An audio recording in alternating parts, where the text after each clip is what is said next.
आवाज वाला देखिए चाल चोट लगी। हाँ आज का जो क्लास है वो बेसिकली मैं डिपेंड कराऊंगा इसके ऊपर। आज का जो क्लास है वो हम लोग करेंगे रिटायरमेंट ऑफ द एडमिशन। मान लीजिए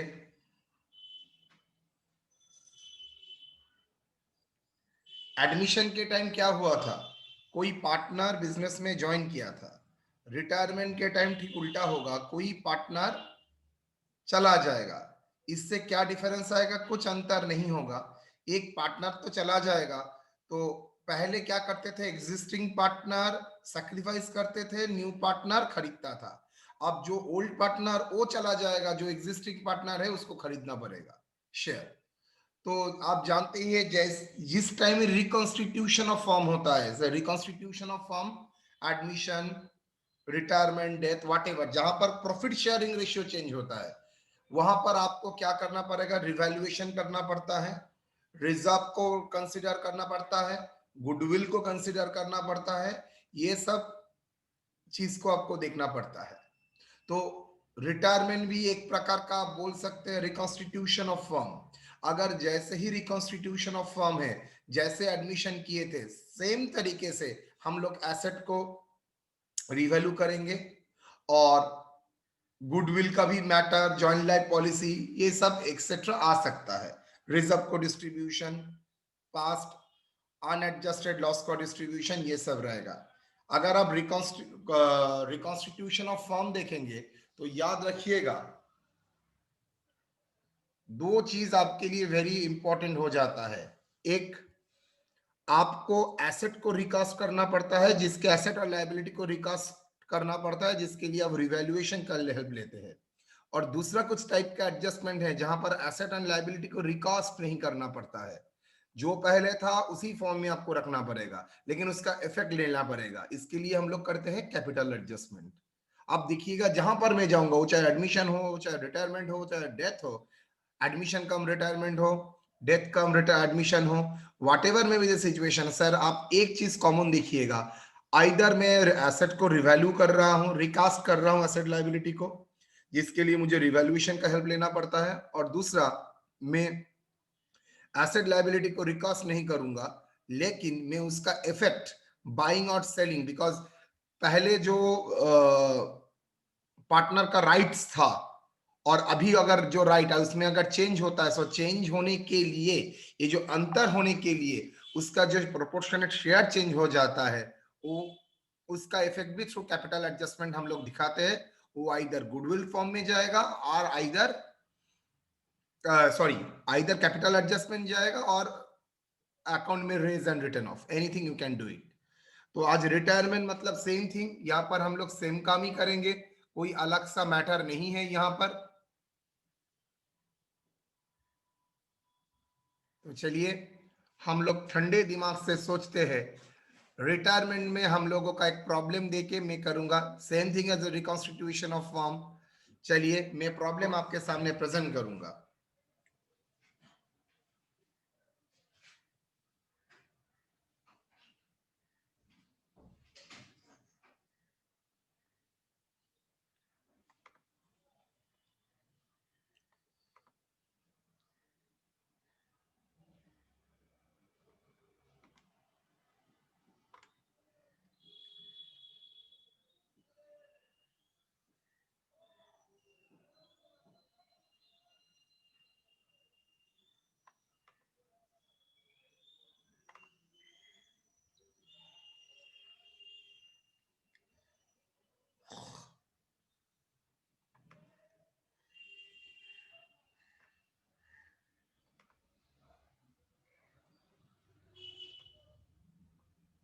मैं आपके सामने एक प्रॉब्लम रखा है relating to retirement of firm problem.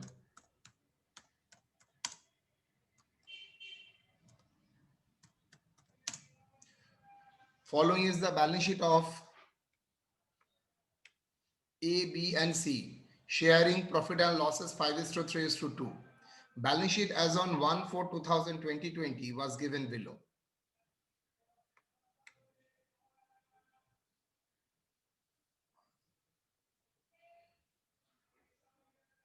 ABC 3 partner, provision for investment, reserve creditors. On 1/4/2020, CE retired from the business on the following terms. Goodwill is to be valued 30,000, new PS are 3:2, fixed asset to be revalued at rupees 1,20,000, stock to be reduced by 10,000, market value of investment 34,000. यहाँ पर एक new adjustment अब देखेंगे, और retirement के लिए नहीं, वो एडमिशन के लिए भी हो सकता है. देखिए इन्वेस्टमेंट का कॉरस्पॉन्डिंग प्रोविजन फॉर इन्वेस्टमेंट, इसका मतलब है इन्वेस्टमेंट का कॉरस्पॉन्डिंग प्रोविजन फॉर इन्वेस्टमेंट का मतलब होता है इन्वेस्टमेंट का वैल्यू का जो फ्लक्चुएशन होता है. जैसे डिप्रिसिएशन का प्रोविजन फॉर डिप्रिसिएशन होता है. डिप्रिसिएशन मतलब क्या होता था बेटा? डिप्रिसिएशन मतलब आप डिप्रिसिएशन एसेट से माइनस करेंगे, और प्रोविजन फॉर डिप्रिसिएशन मतलब जितना डिप्रिसिएशन होगा आप क्या करेंगे? कॉरस्पॉन्डिंग प्रोविजन अकाउंट में ट्रांसफर करेंगे. ठीक यहाँ पर भी वैसा है. इन्वेस्टमेंट और प्रोविजन फॉर इन्वेस्टमेंट का मतलब है इन्वेस्टमेंट का कॉस्ट 40,000 है, उसका जो फ्लक्चुएशन हो रहा है, प्राइस घट रहा है, बढ़ रहा है, जनरली प्राइस घटने से ही हम लोग प्रोविजन क्रिएट करते हैं, तो हम लोग राइट ऑफ नहीं करेंगे. उसके लिए हम क्या करके रखेंगे? प्रोविजन फॉर इन्वेस्टमेंट, मतलब provision for fluctuation of the value of investment, जिसका ही नाम है प्रोविजन फॉर इन्वेस्टमेंट, एक अकाउंट बना के रखेंगे. एक्चुअली 10,000 का मतलब क्या होता है मैं आपको समझा देता हूं.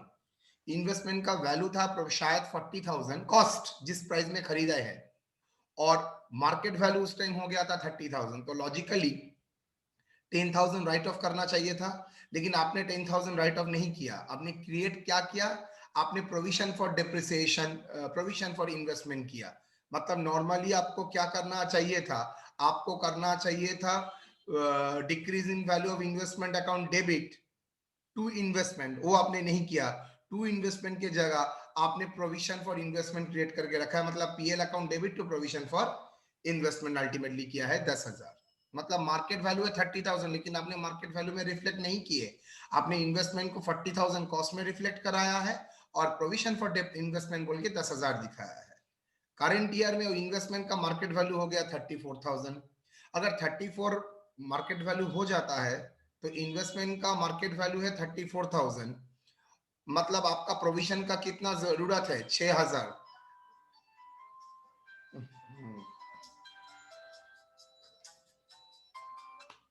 हाँ दीदी.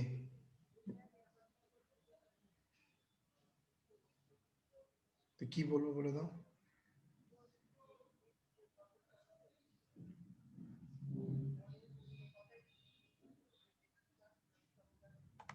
একটা. তা তুমি তোমার কি অনার্সের ক্লাস আছে আজ? তাহলে একটা কাজ করো, শনিবার নিতে পারবে? ওই তোমার যে ক্লাস থাকে তার আগে. हाँ चलिए. तो आपका इन्वेस्टमेंट का वैल्यू है 40,000, वहां पर आपका मार्केट वैल्यू बोल रहा है 34,000, मतलब आपका प्रोविजन का जरूरत 6,000 रुपया है, लेकिन आपने प्रोविजन फॉर इन्वेस्टमेंट कितना करके रखा है? 10,000. तो ये ओवर प्रोविजन है. तो ओवर प्रोविजन है तो उसको क्या करेंगे? रिजर्व में ट्रांसफर करने की जरूरत नहीं है, आप आराम से उसको रिवैल्यूएशन अकाउंट में डाल दीजिए, बिकॉज आप प्रोविजन अकाउंट को तो कैरी ऑन करेंगे, दैट्स वाई. और बैलेंस जो सी को जो पैसा मिलेगा, यहाँ पर तो पैसा इंट्रोड्यूस नहीं करेगा, सी को पेमेंट करना पड़ेगा. हो ही सकता है आपके पास इतना, फर्म के पास पैसा नहीं है, तो उसने क्या किया? लोन अकाउंट में ट्रांसफर कर दिया, जो रेट ऑफ इंटरेस्ट चार्ज करेगा 10%. तो चलिए प्रॉब्लम करते हैं. अच्छा, ये मॉडिफिकेशन और कैपिटल अकाउंट ये मत देखिएगा, ये नेक्स्ट दिन करूंगा.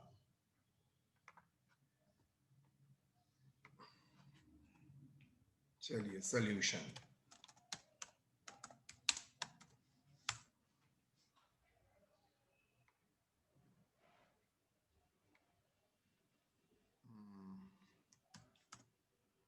Books of the firm,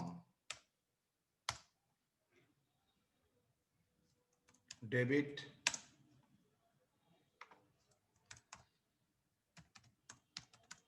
revaluation account,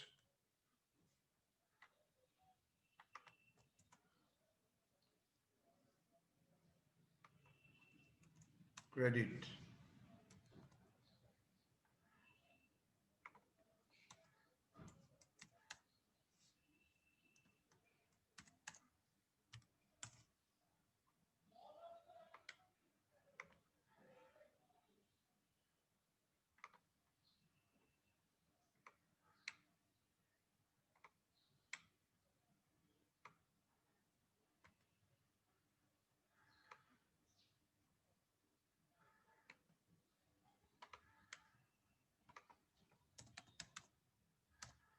Particulars.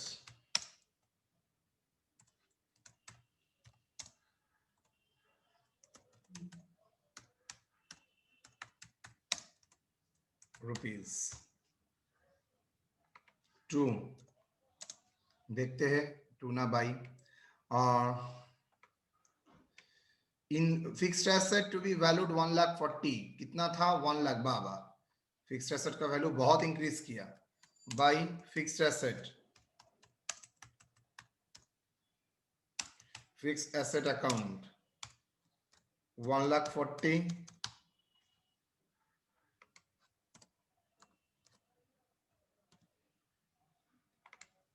minus 1 lakh,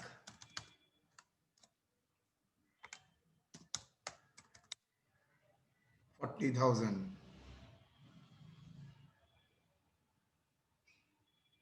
stock 10,000 reduce होगा to stock, same adjustment. Yes, stock account decrease होगा तो स्टॉक क्रेडिट होगा, रिवैल्यूएशन को डेबिट करेंगे। कितना?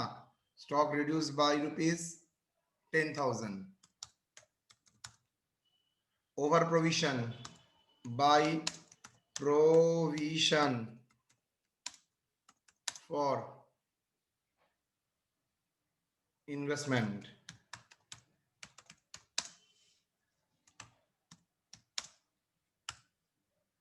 आपको कितना प्रोविजन क्रिएट करना है? 40,000 माइनस 34,000, 6,000। और आपका ऑलरेडी कितना है? 10,000।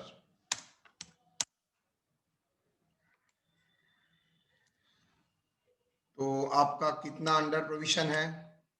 ओवर प्रोविजन हो गया है 6,000। और कुछ?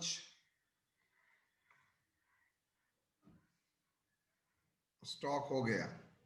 तो प्रॉफिट ऑन रिवैल्यूएशन देख के ही पता चल रहा है 46 टू पार्टनर्स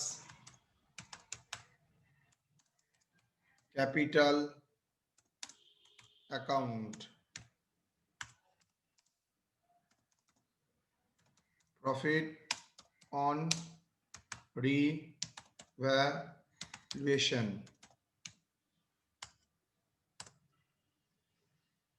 नाम क्या है?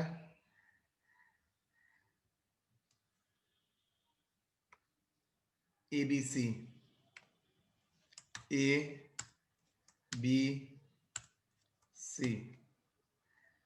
36,000।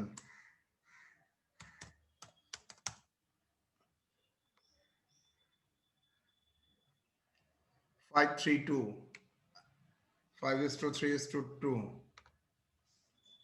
अरे मुझे कैलकुलेटर लगेगा।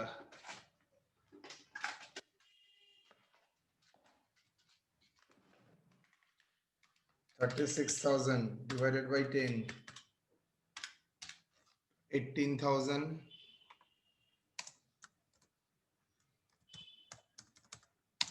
into 5 by 10, 18,000 B, 36,000 into 10, 10,800 C, 36,000 into 2 by 10, 7,200। बस मैं एक नोट कर देता हूं, working note 1, over under vision for provision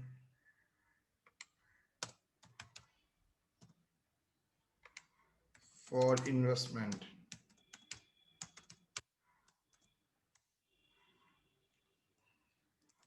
Cost of investment rupees 40,000 less market value of investment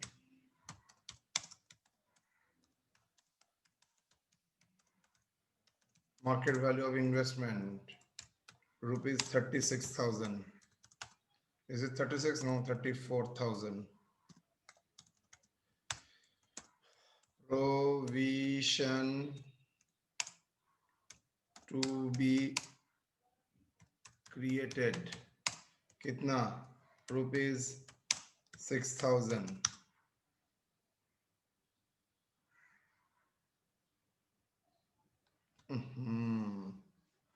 figure गलत कर दिया, इसको चेंज कर देते, कोई गलत नहीं है।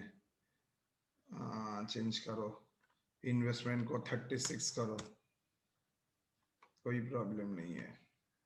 36, हाँ ठीक है, चलो 36 और प्रोविजन टू बी क्रिएटेड कितना? 4,000। प्रोविजन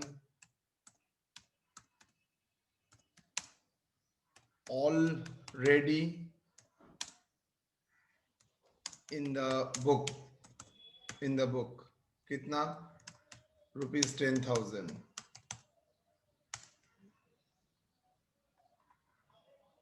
रे आदित्य सिंह आरम्भ করে দিয়েছে।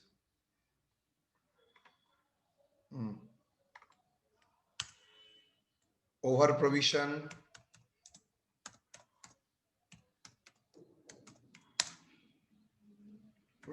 for investment rupees how much? 6,000। कैसे?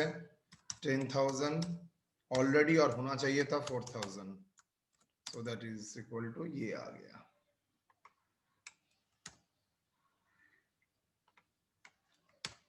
डन, मैंने वर्किंग करा दिया है सो दैट आपके लिए प्रॉब्लम ना हो। नाउ दो एडजस्टमेंट करना पड़ेगा। Working note two adjustment for goodwill,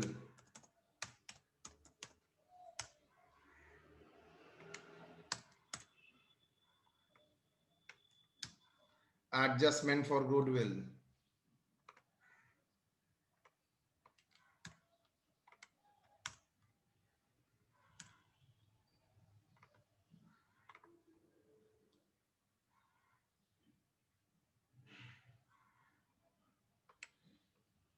A B C goodwill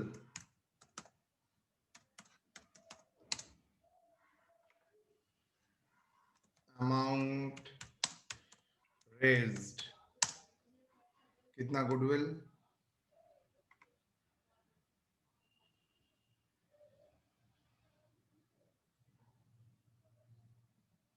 new goodwill 30,000। तो पहले ओल्ड पार्टनर मतलब जो लोगों को डिस्ट्रीब्यूट करना चाहिए था एग्जिस्टिंग पार्टनर में, उसको क्या करेंगे? रेस करेंगे। रेस्ड इन 5:3:2 और राइट रेशियो 15 तो 10 করলে 3 15,000 9,000 6,000 less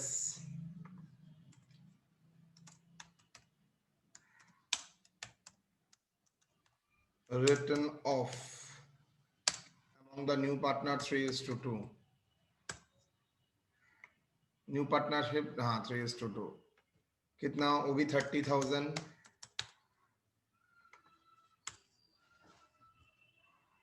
क्या होगा? 6,000 18,000 12,000. Look at the adjustment. Goodwill का नेट इफेक्ट तो नील हो गया. ए का कैपिटल अकाउंट पहले गुडविल का शेयर था 15,000. नाउ गुडविल का शेयर हो गया कितना? 18,000. 15,000 चेंज होके 18,000 हो गया. ऐसा सिचुएशन में मैं क्या बोलूंगा? 3,000 गेन किया किसने? ए ने. बी का भी 3,000 गेन हो गया. तो अल्टीमेटली सैक्रिफाइस किसने किया है? बिकॉज रिटर्न कौन कर रहा है? सी. तो सी का सैक्रिफाइस हो रहा है 6,000. तो यहां पर कौन किसको कंपेंसेट करेगा? Partner A and B compensate C through capital adjustment. मतलब A's account debit,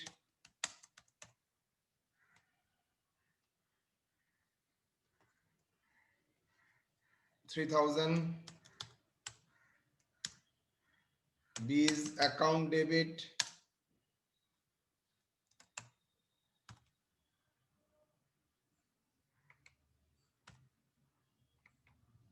$3,000. Ultimately gain कौन करेगा? To C's account. How much? 6,000. तो गुडविल का जो एडजस्टमेंट है थ्रू कैपिटल एडजस्टमेंट हुआ, वो मैंने जर्नल में दिखा दिया. चलिए अब रिवैल्यूएशन अकाउंट को हम लोग ओपन करेंगे. कंप्लीट होने के बाद पार्टनर्स कैपिटल अकाउंट ओपन करेंगे.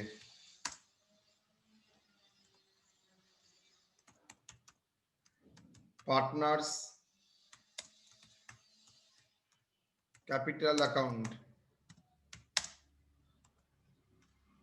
क्रेडिट.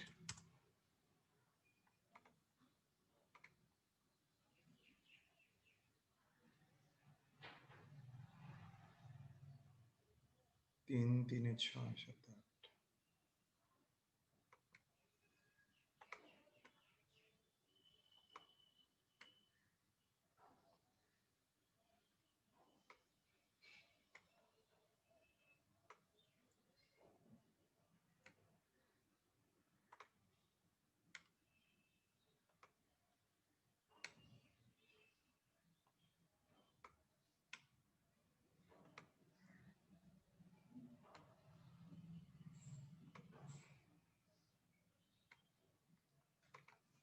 ए बी सी.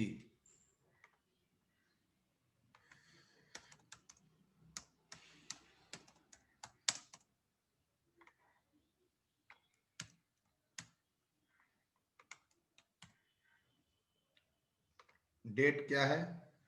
ये पूरा ही काम बैलेंस दे दिया है कैपिटल का 80 60 30 1/4/2020. तो 1/4/2020 by balance brought forward 80 60 30.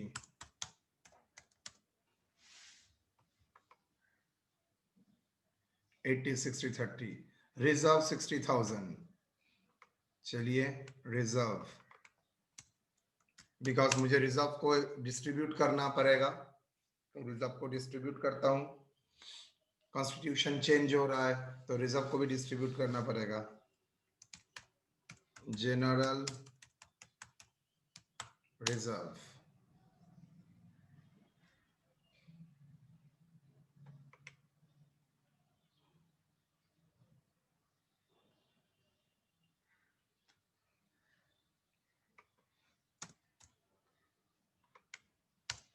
$60,000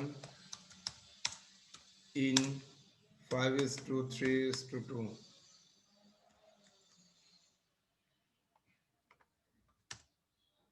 30,000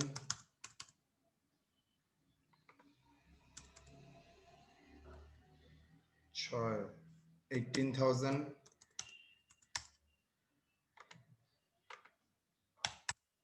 12,000. Revaluation account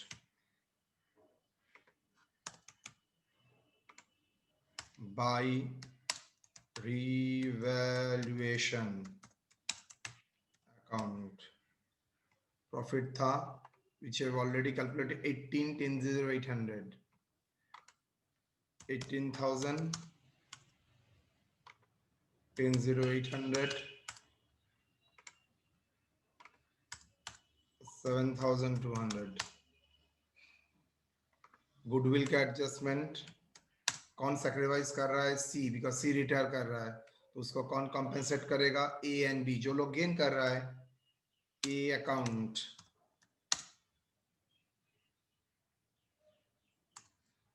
bye B account, A capital account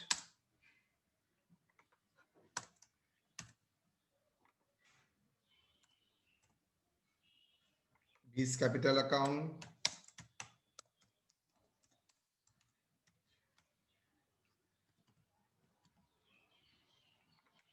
कितना?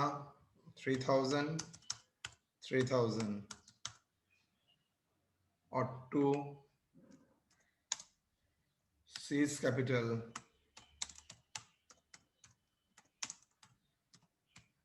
कितना?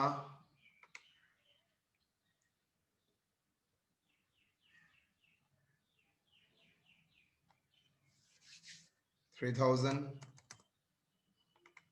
3,000 और कोई इफेक्ट? मैंने रिवैल्यूएशन कर लिया, न्यू प्रॉफिट गुडविल सब ले लिया है, कोई अनडिस्ट्रीब्यूटेड लॉस ना, ऐसा कुछ नहीं है। तो ठीक है, जो बैलेंस, जो सी का बैलेंस है वो तो छोड़ के जा रहा है, उसको तो पेमेंट करना चाहिए था, तो पेमेंट नहीं करूंगा, इंटरेस्ट में लोन में ट्रांसफर कर दूंगा। 10% मतलब कैपिटल ट्रांसफर हो गया, लोन सीज लोन अकाउंट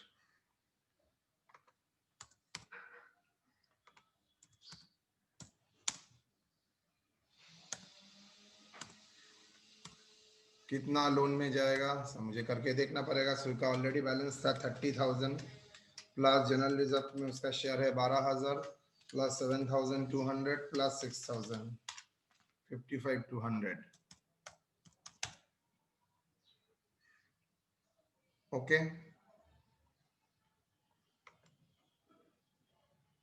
और बाकी किसको मिलेगा? ए एंड बी को बाकी मिलेगा, मतलब बाकी बैलेंस कितना का बचा है? Balance C D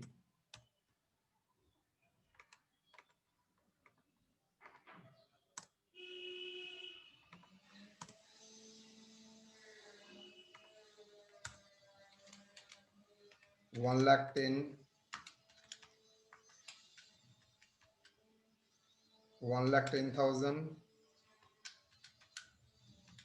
plus 18,000 minus 3,000 125, ये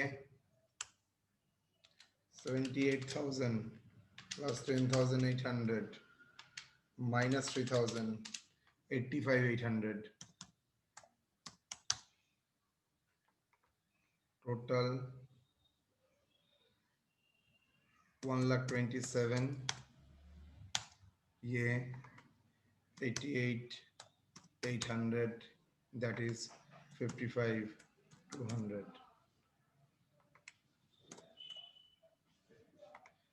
वो लोगों का कैपिटल कुछ चेंज होगा ना, जो बैलेंस है एडजस्टमेंट के बाद वही बैलेंस मेंटेन करेगा।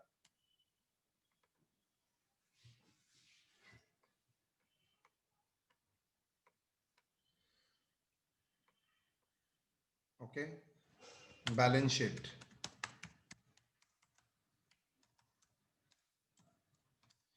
After retirement of C as on 1/4/2020।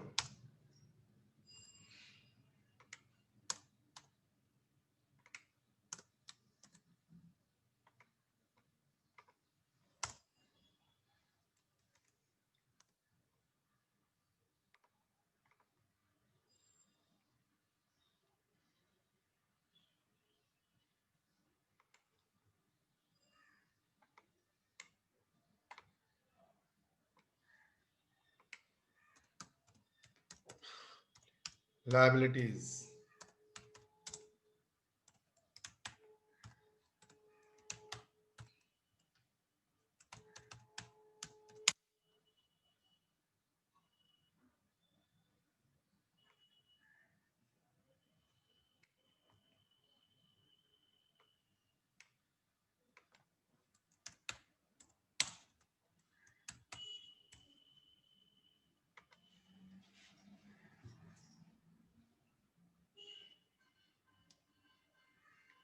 fixed asset,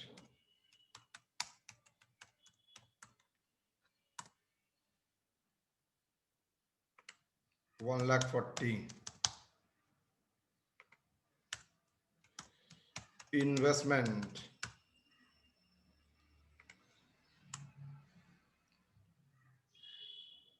40,000, less, it is less करने का मतलब रिटर्न ऑफ करना नहीं है, लेस ऑफ करने का मतलब है प्रेजेंटेशन में लायबिलिटी की जगह एसेट से लेस कर रहा हूं, any provision will be reduce from his asset value ना, तो उसका प्रेजेंटेशन का स्टाइल ऐसा है, इसका मतलब ये नहीं है मैं राइट ऑफ कर रहा हूं, लेस प्रोविजन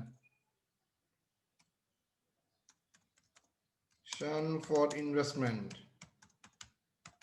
आप चाहे तो लायबिलिटी साइड में भी रख सकते हैं, कोई प्रॉब्लम नहीं है। 6,000, तो आपका नेट कितना जाएगा?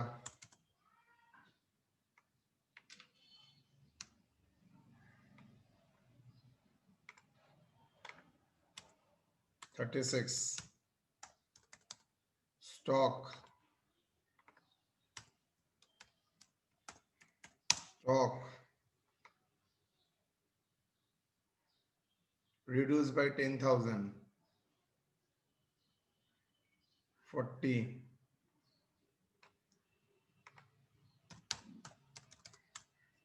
10,000 less reduction,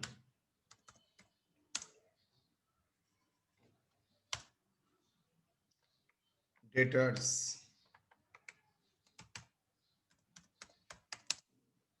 कितना? 30,000, debtors कितना? खोजो, debtors 80,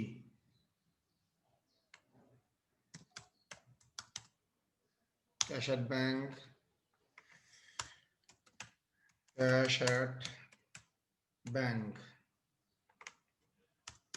कोई पेमेंट कोई सेल कुछ नहीं हुआ है, तो 10,000 इंटैक्ट रहेगा। Cash and bank, sorry, cash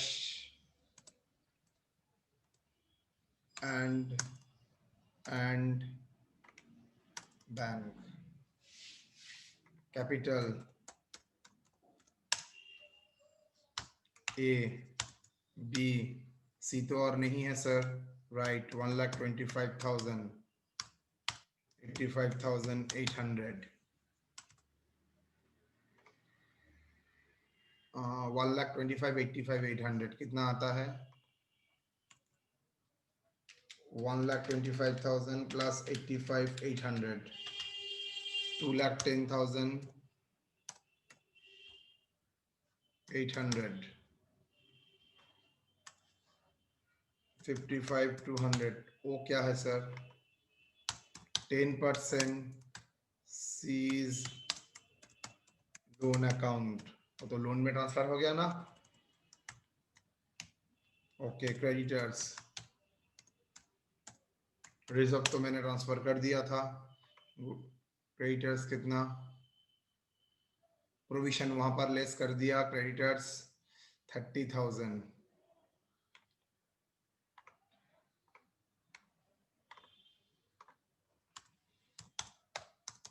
30,000,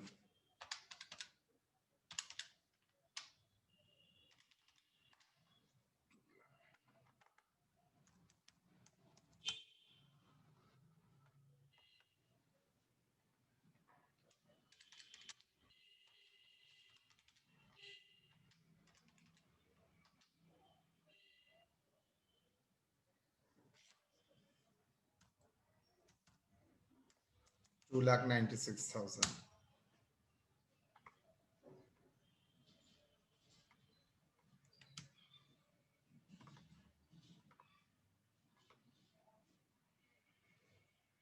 तो जो सी को पेमेंट करना चाहिए था वो सीज लोन अकाउंट में जाता है। सीज का लोन में जो बैलेंस सी का है तो पेमेंट नहीं हुआ है तो वहां आया है। ये भी बोल सकता था 50% पेमेंट कर दिया, तो वहां पर दो कैटेगरी में आता। 55 के 50% टू बैंक बोल के पेमेंट करते हैं, और बाकी जो बचा रहता है वो सीज लोन अकाउंट। तो यहाँ पर बोल दिया है full amount transfer to loan, तो इसलिए मैंने लोन में कर दिया। एक बार याद रखना, रिटायरमेंट चाहे एडमिशन हो, reconstitution tuition of firm is a three-step approach.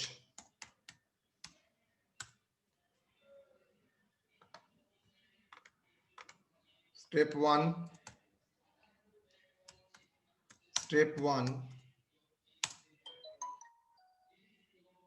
re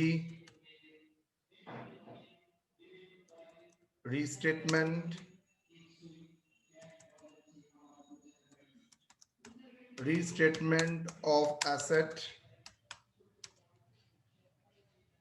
and liabilities in the balance sheet, जिसके लिए we are taking help of revaluation account.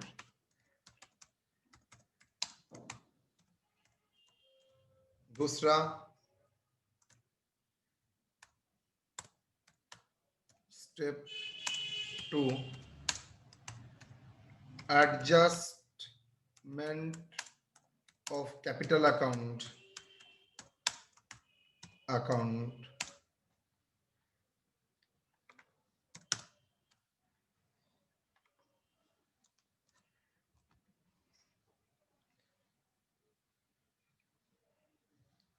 using statement approach, और 3,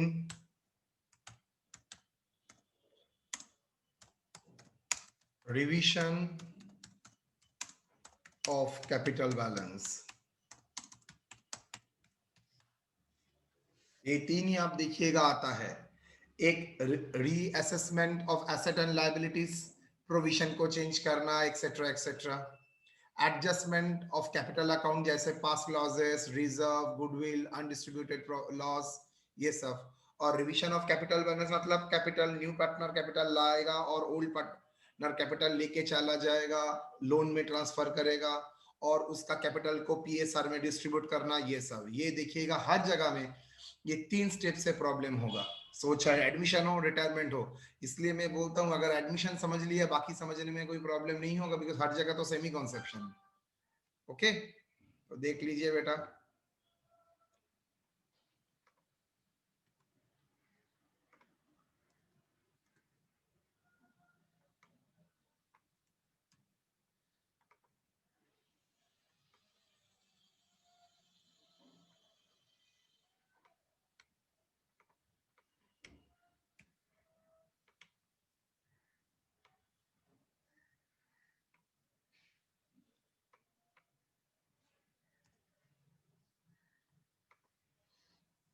बोलिए, यहां तक कोई डाउट?